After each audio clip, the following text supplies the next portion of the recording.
The Pike sisters' breeding barn. 37 men found chained there after years of simply disappearing. That's what the state police uncovered in 1901, deep in the mountains of West Virginia. But the real nightmare wasn't the discovery itself, it was how long everyone had known. For 20 years, men vanished along the old Pike Road. Young travelers, drifters looking for work, walked toward the Pike farm and never returned. The town whispered about the two sisters living alone up there, Elizabeth and Martha Pike, murmuring about their unnatural ways and their uncanny ability to charm men. Sheriff Brody blamed the mountains, calling the disappearances accidents. But when a journalist from Charleston began asking questions, he uncovered something far worse than murder. A barn full of broken men, some so damaged they couldn't even remember their own names. Used, bred, kept like animals. The reporter thought he was chasing a story. Instead, he became the 38th victim. How could an entire town remain silent while dozens of men suffered just miles away? The cold dust never truly settled in Black Creek, clinging to everything like a fine gray shroud, making the mountain town feel eternally trapped between seasons. Thomas Abernathy felt it coating his throat as he stepped off the morning train, his leather satchel heavy with newspaper clippings and photographs of men who had simply vanished. At 26, he already carried the weight of too many unanswered questions. He had traveled from Charleston, chasing whispers of a story most reasonable people would dismiss as mountain folklore. But Thomas had learned long ago that the most disturbing truths often hide behind the most convenient explanations. The missing person report stretched back 2 decades, scattered across different counties like breadcrumbs leading nowhere. Drifters, mostly young men seeking work in the coal mines, traveled through West Virginia's remote hollows, calloused hands, empty pockets, walking into the mountains and never walking out. Official records were thin, marked by the casual indifference of small-town law enforcement, more concerned with maintaining peace than uncovering uncomfortable truths. But Thomas noticed what others had missed, or chosen to ignore.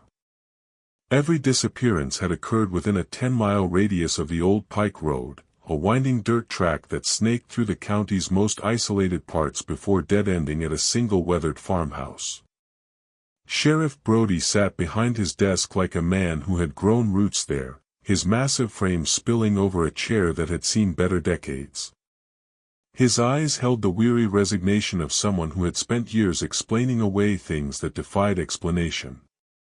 "You're wasting your time, son," he said, not looking up from the stack of papers he pretended to read. "These mountains eat people. Always have. Mine shafts collapse, rivers flood, men get lost in the woods and freeze come winter. Nothing mysterious about it, just nature taking what's hers." But Thomas had read the reports, had seen the patterns that Brody either couldn't or wouldn't acknowledge. "What about the Pike sisters?" he asked, watching the sheriff's jaw tighten almost imperceptibly. "Their property comes up in several witness statements. Men were seen heading that way before they disappeared." Brody's laugh was harsh, bitter. "The Pike women keep to themselves. Always have. Elizabeth and Martha have lived up there since their father died 15 years ago. Folks in town leave them be, and they leave us be. That's how it works here." He finally looked up, eyes hard as creekstones. "You do well to remember that, Mr. Abernathy. Outsiders stirring trouble where there ain't none aren't welcomed." The town itself seemed to echo Brody's warning. Conversations halted whenever Thomas entered the general store, the post office, or the small diner serving coffee strong enough to strip paint. Eyes followed him, filled with the suspicious intensity of people guarding something fragile. When he asked about missing men or the Pike Road, he was met with deliberate, practiced silence. The few who did speak offered only vague platitudes about the dangers of mountain life or the unfortunate habits of drifters. It was Mrs. Caldwell, the elderly woman running the boarding house where Thomas stayed, who first mentioned the whispers. On his second evening, she brought him coffee, hands trembling slightly. "You're asking about things best left buried," she said. "The Pike women, they ain't natural. Never have been. Their father was strange enough, God rest his soul. But those girls? There's something wrong with them. Wrong in the soul." Thomas leaned forward, sensing the crack in the town's wall of silence. "What do you mean?" Mrs. Caldwell glanced toward the window, as if expecting eavesdroppers in the gathering dusk. "They charm men," she whispered. "That's what folks say. Men go up that mountain to their place, and they don't come back the same. Some never come back at all. Been that way since they were young women, maybe 20 years now. Travelers, mostly. Men passing through who nobody would miss right away." Her words hung in the air like smoke, impossible to grasp, yet impossible to ignore.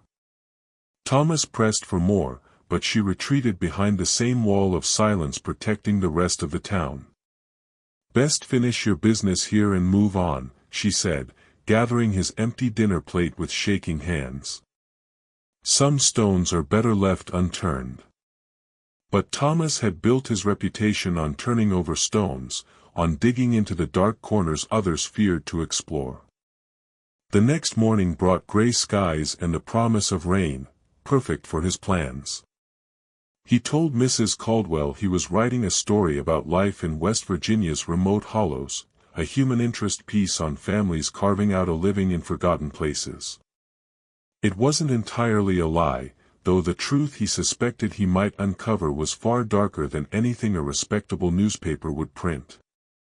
The Pike Road was barely wide enough for a wagon, cutting through dense woods that swallowed sound and light. Thomas walked for an hour before reaching a clearing where the Pike farmhouse squatted like a wounded animal. The house itself was unremarkable, a simple wooden structure battered by harsh winters, but the barn made Thomas's skin crawl. Low and fortified, its walls reinforced with heavy timber beams, the windows boarded from the inside with fresh planks. Thick iron locks secured the doors, more than any barn reasonably needed. From within, a sound drifted that made his blood run cold, a low, rhythmic, sorrowful humming, as if someone sang a lullaby to ward off unimaginable despair.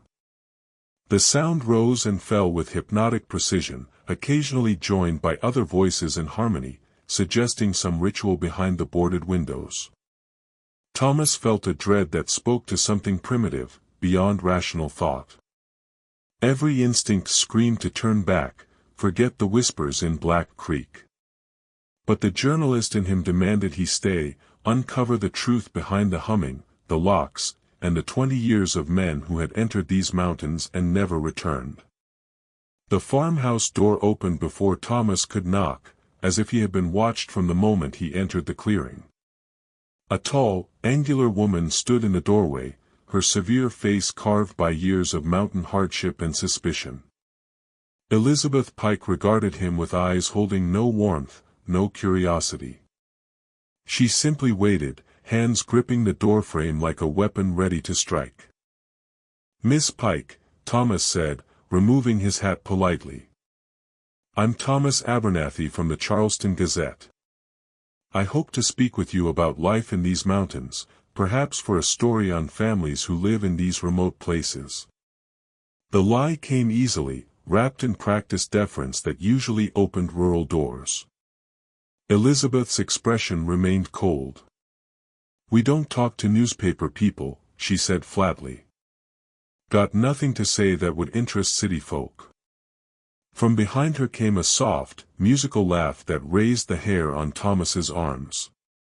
Another woman appeared, shorter, but sharing her sister's sharp features. Martha Pike's expression was unsettling, childlike yet empty, like a painted mask. "Now, sister," Martha said, her sing-song voice oddly cheerful. "Maybe the gentleman just wants to hear how we serve the Lord in our simple way. Wouldn't it be nice to share how we live according to His Word?" She smiled at Thomas, and a cold shiver crawled up his spine. "We've been caring for this land, doing His work, ever since our father passed to glory," Elizabeth said, jaw tightening, yet stepping aside to let Thomas onto the porch. Inside, the farmhouse was sparse but clean, filled with handmade furniture reflecting isolation and self-sufficiency. Religious texts lined surfaces, dried herbs hung from rafters, and a pungent mix of sage, lavender, and something medicinal yet sweet filled the air. For nearly an hour, the sisters spoke of their simple lives with the practiced ease of people who had repeated the same story countless times. They tended gardens, kept chickens, read scripture, and prayed for souls less fortunate. It was a performance, polished and rehearsed, every gesture calculated to present the image of two pious women. Thomas almost believed it. The town gossip began to feel like the cruel resentment of people who feared difference.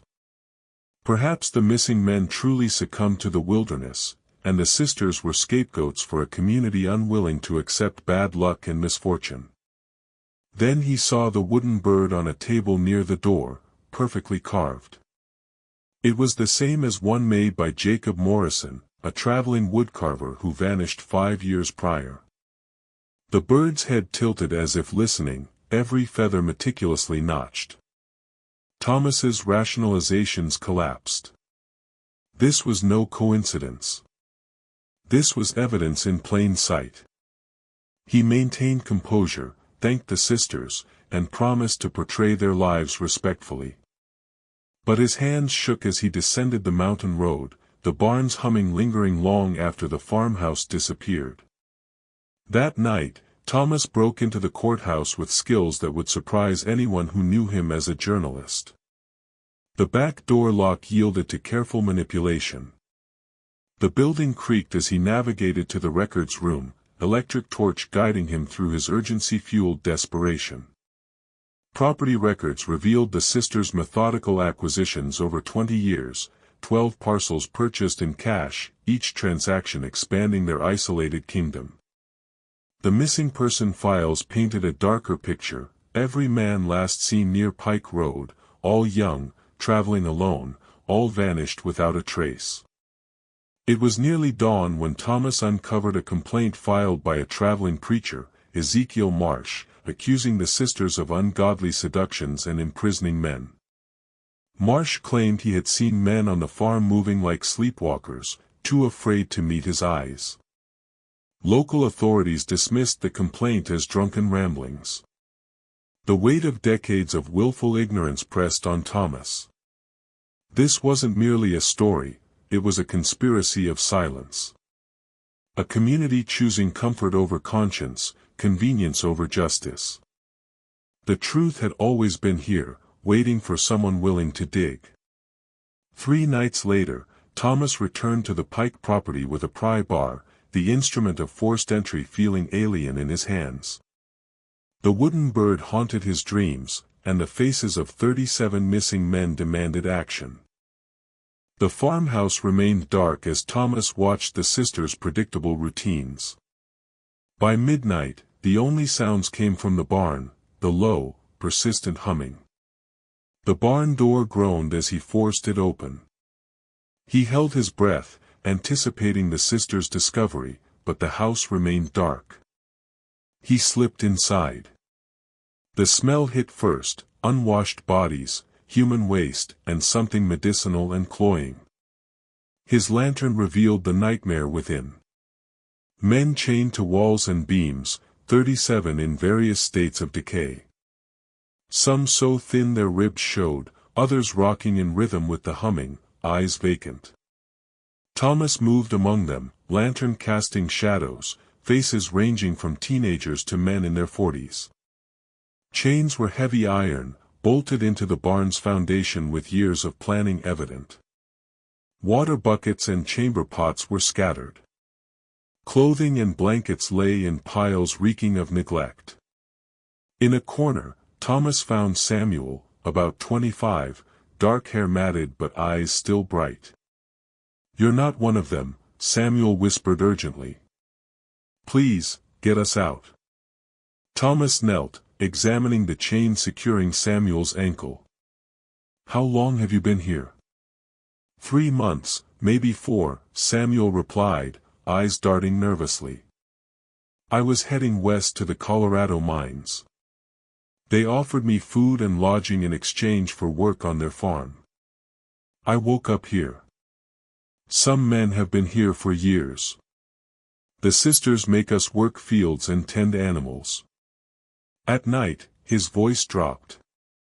"They come for us. Not all at once. 1 or 2, sometimes more.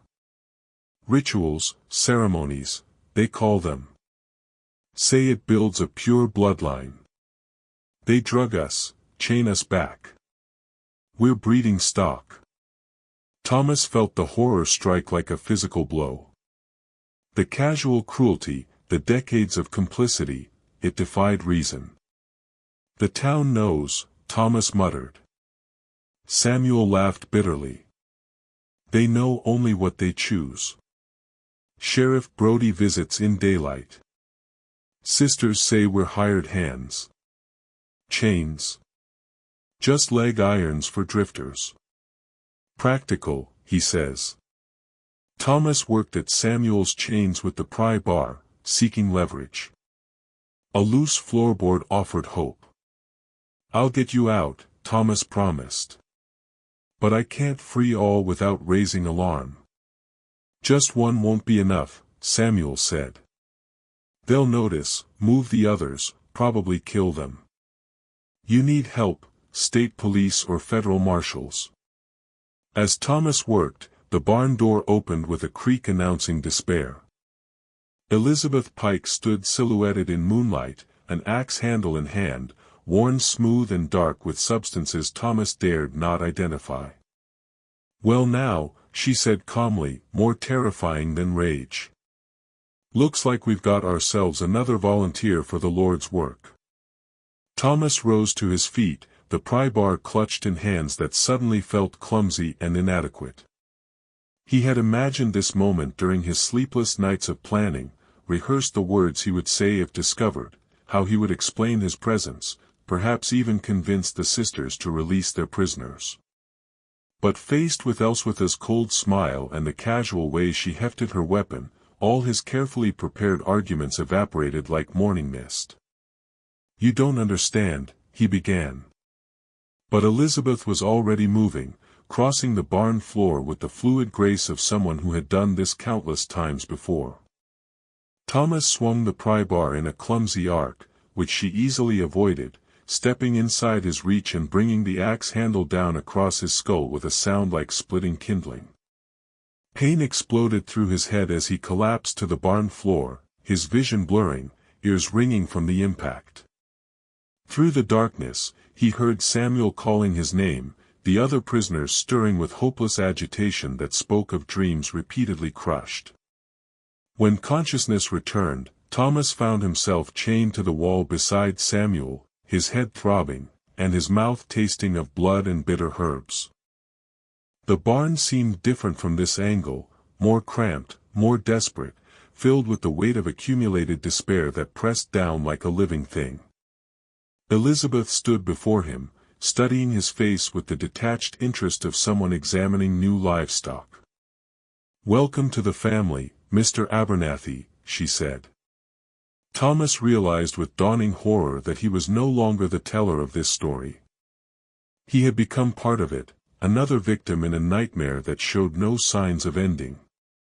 Time lost meaning in the suffocating darkness of the Pike barn, measured not in days, but by the relentless rhythm of torment that governed their lives. The sisters operated on a schedule as rigid as any factory, rising before dawn to tend their legitimate farm work, while the captives remained chained in shadow, emerging only when daylight masked their presence as hired labor. The deception was so complete, so practiced, that Thomas began to understand how an entire community could remain willfully blind to horrors happening just beyond their carefully averted gaze. It was during his third week of captivity that Thomas witnessed the true extent of the Pike sisters' methodology. Martha arrived at the barn carrying a wooden tray laden with clay cups of tea, her childlike smile unwavering as she moved from prisoner to prisoner with the gentle care of a nursemaid. But Thomas had learned to watch her eyes, noticing the calculating intelligence lurking behind her vacant expression.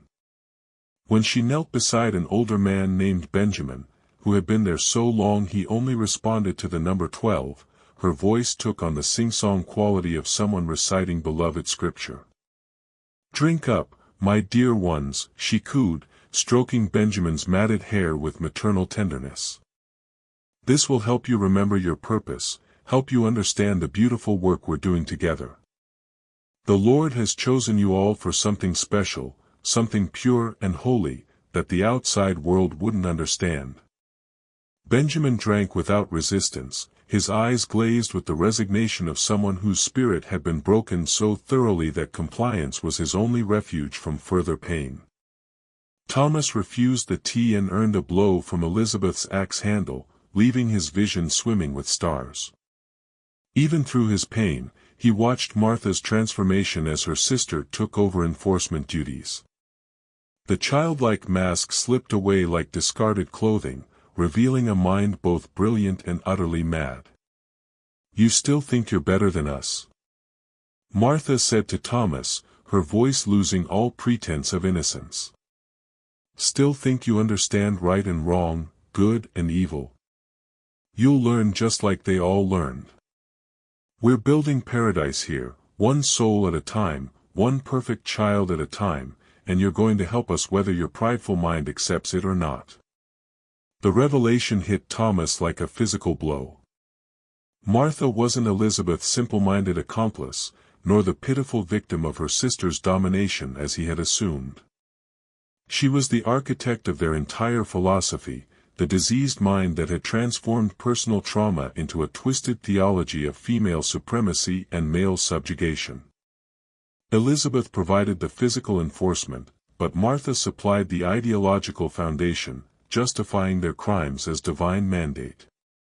Samuel had warned him about the worst parts, prepared him as much as anyone could be for the nocturnal rituals when the barn became a temple to Martha's perverted vision of spiritual purity. Thomas learned to recognize the signs, the sisters selecting victims according to some arcane system, the way Martha prepared her herb-induced concoctions that left men conscious but compliant, reduced to shambling puppets who could barely remember their names by morning. Some older prisoners bore the signs of years of chemical subjugation, their minds fractured by repeated dosing, existing in a permanent state of childlike dependency.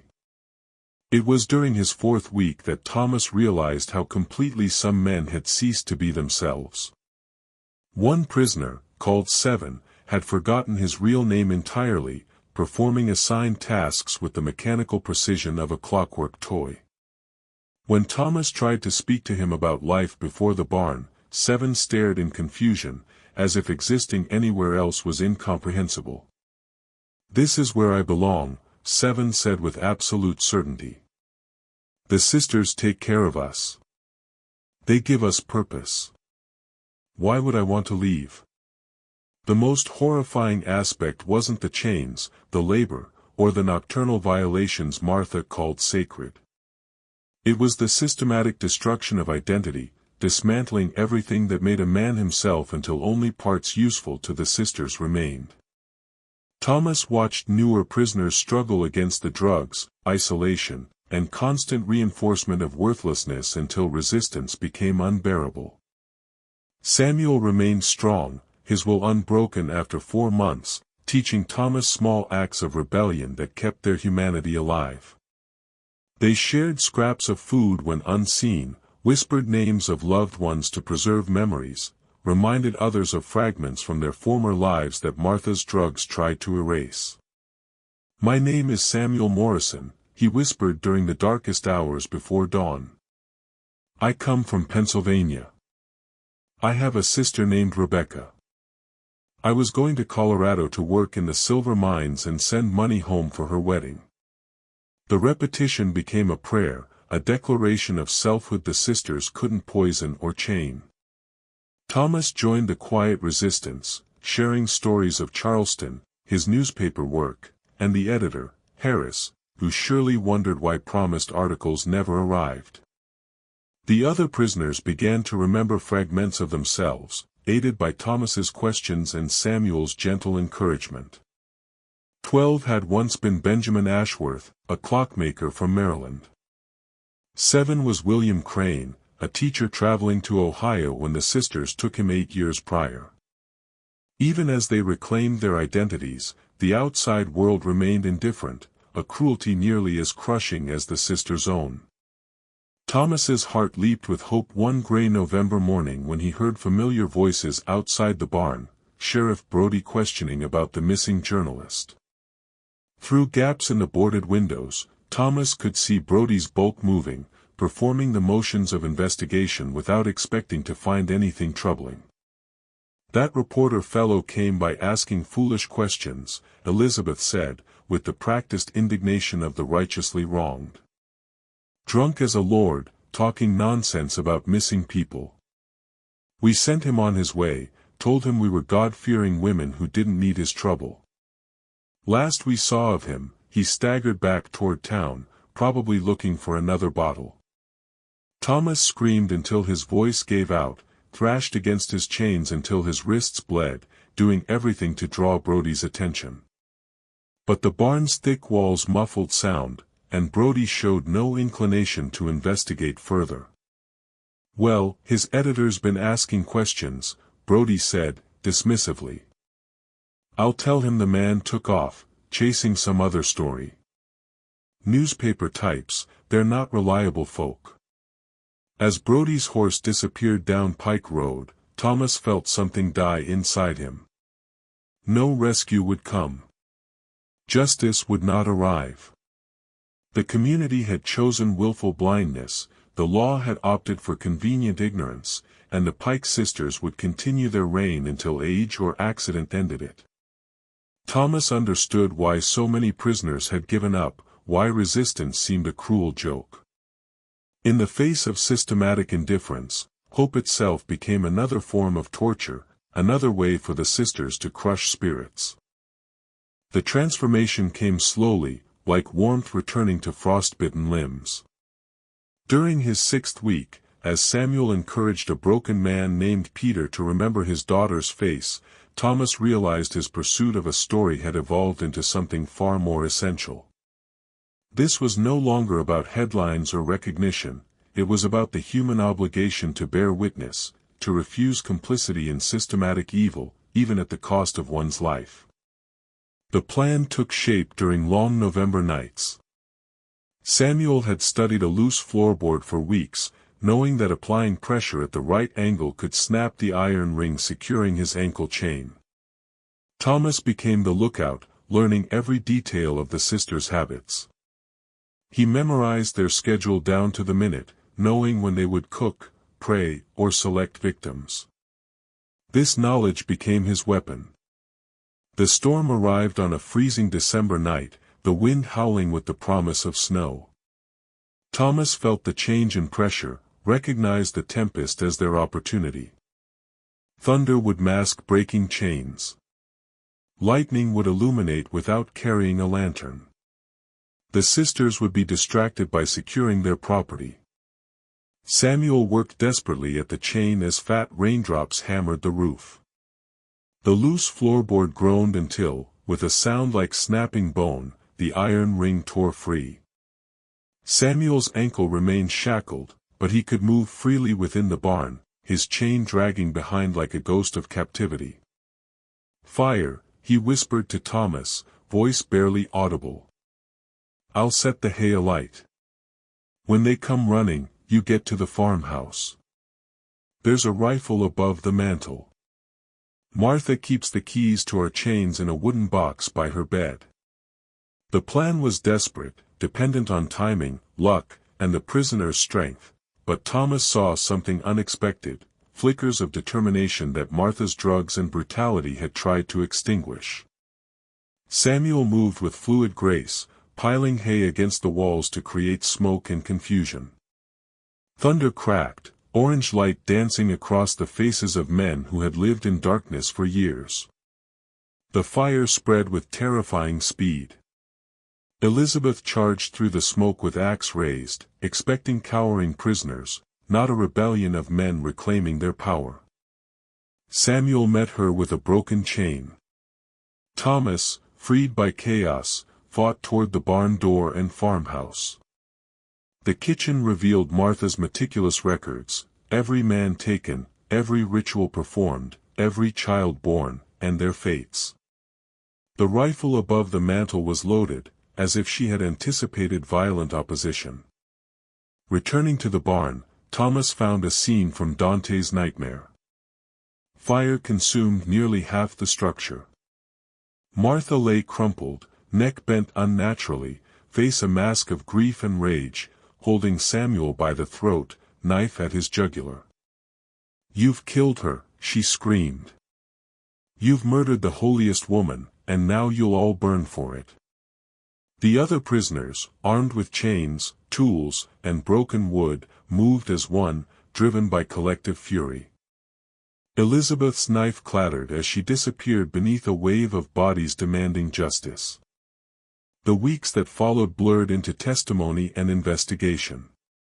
State police and reporters documented the Pike sisters' crimes. Thomas's article, "The Silent Harvest of Black Creek," became front-page news nationwide. Sheriff Brody was dismissed, facing charges that would see him spend the rest of his life in prison. Surviving men reunited with families, though many never fully recovered from psychological damage. Samuel returned to Pennsylvania, finally reuniting with his sister Rebecca. Older prisoners required permanent care, minds fractured by years of abuse. Thomas became a reluctant hero, celebrated for journalistic integrity, but the praise felt hollow against the cost of the story. He kept a photograph from the crime scene on his desk, not a trophy, but a reminder of the price truth demanded. The image showed the Pike sisters' barn after the fire, charred timbers reaching toward a gray sky like the ribs of some massive beast. In the smoke-stained wreckage lay the broken chains that had bound so many men, marking the place where evil had flourished in the silence of ordinary people who chose not to see.